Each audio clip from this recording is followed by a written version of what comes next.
Bonsoir mes amis, salam alaikum. Donc nous sommes le 1er mai et je vais vous faire une vidéo ce qui se passe, ce qui s'est passé aujourd'hui à Paris lors de la manifestation le 1er mai. Zama, la fête des travailleurs. Et ce n'est pas les travailleurs qui ont fait la merde, c'est la racaille, les voyous, au Manidjo, à Paris, où déroulent des émeutes, Hargo, Cassero, dans tout cas, c'est saccagé. Et je voudrais dire aux gens qui suivent ma chaîne que hier, le 30 avril, j'ai publié une vidéo, elle est sur ma chaîne, où c'est la France menacée par les racailles. Et j'ai précisé, j'ai mis exprès les racailles. Parce que Wahadi m'a fait une remarque, elle dit non, la racaille. Non, les racailles. Parce qu'en fait, dans la racaille, il y a plusieurs sortes des racailles. Bon, les gens comprendront de qui je parle. Je ne veux pas être traité de raciste, ou la xénophobe, ou la... Donc, les racailles, ça. Eh bien, je vous ai fait une vidéo où j'ai parlé que la France elle est menacée par des racailles. Et qu'est-ce qui s'est passé aujourd'hui? Vous allez voir les scènes de violence. Juste, vous allez voir la vidéo et je reviens. Il y a quelqu'un. Il y a monsieur le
Donc, surtout, vous avez vu,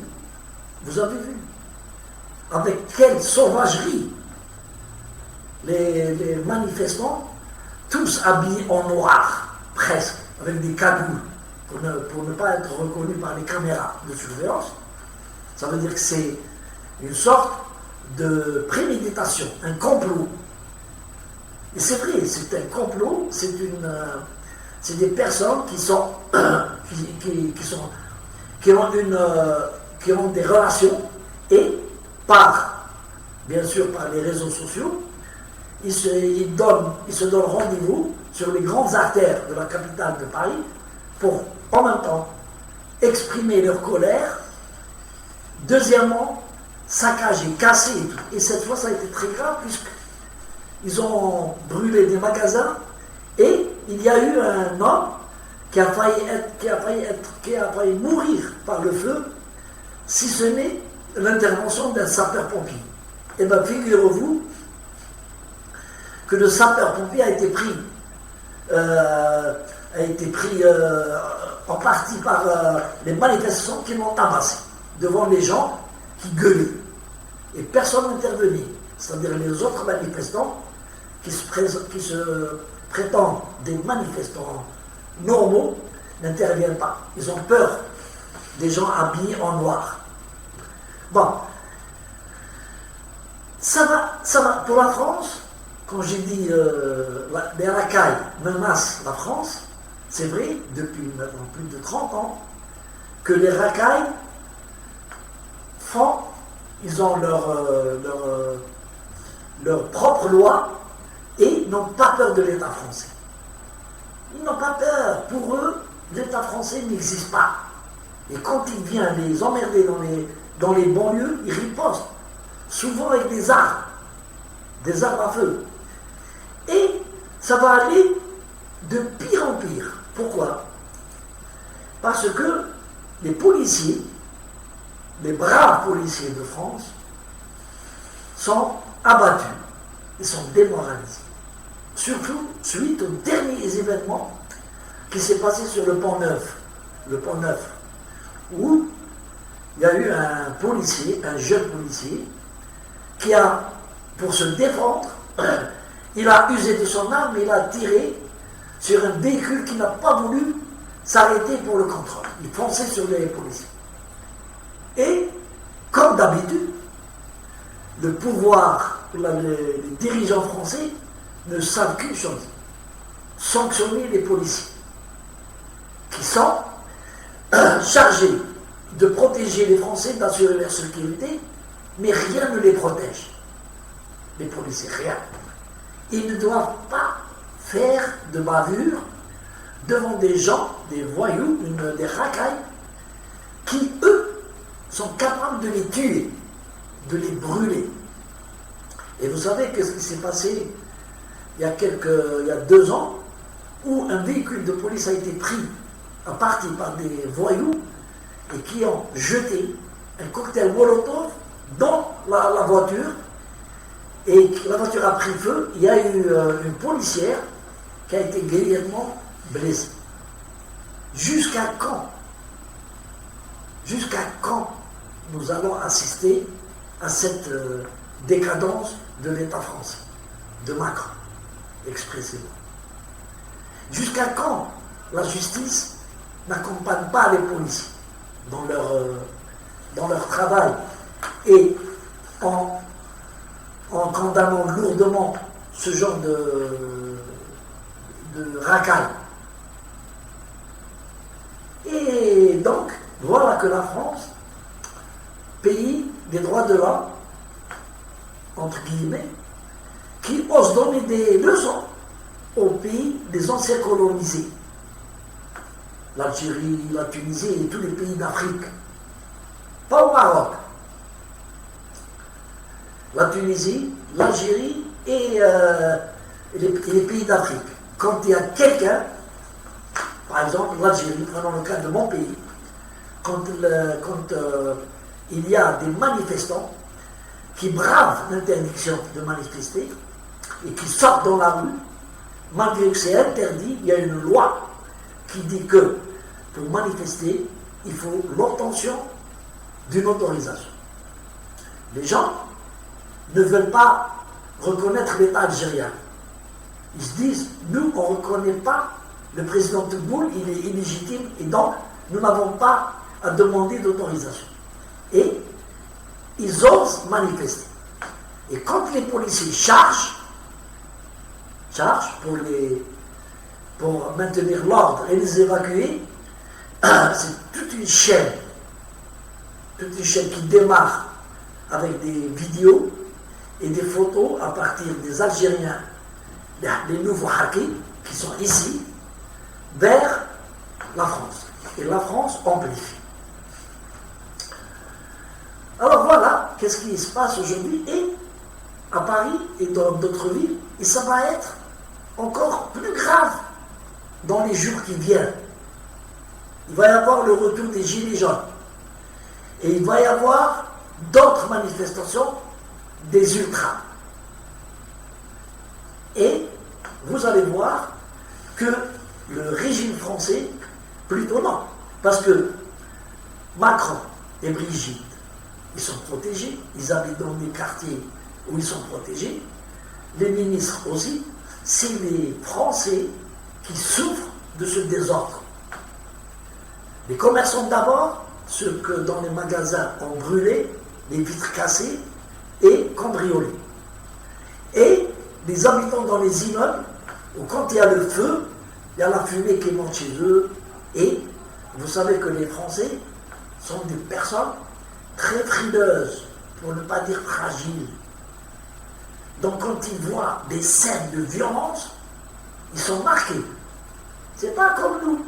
Nous, on est habitués. Nous, on est habitués. Ne vous en faites pas. Les chers cousins et les Français. Nous, on est habitués. On a vu dans les années de la décennie noire, on a vu des corps jetés dans la rue. Dont la tête a été coupée, la tête elle est là-bas, et le corps. Donc, voilà.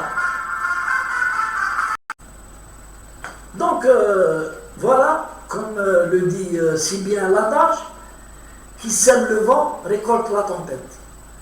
Et la France va, surtout que Macron a été mal élu, et très mal élu, il y a près de 17 millions de Français qui se sont abstenus, n'ont pas voté pour lui. Et vous savez qu'avec la récession en France, suite au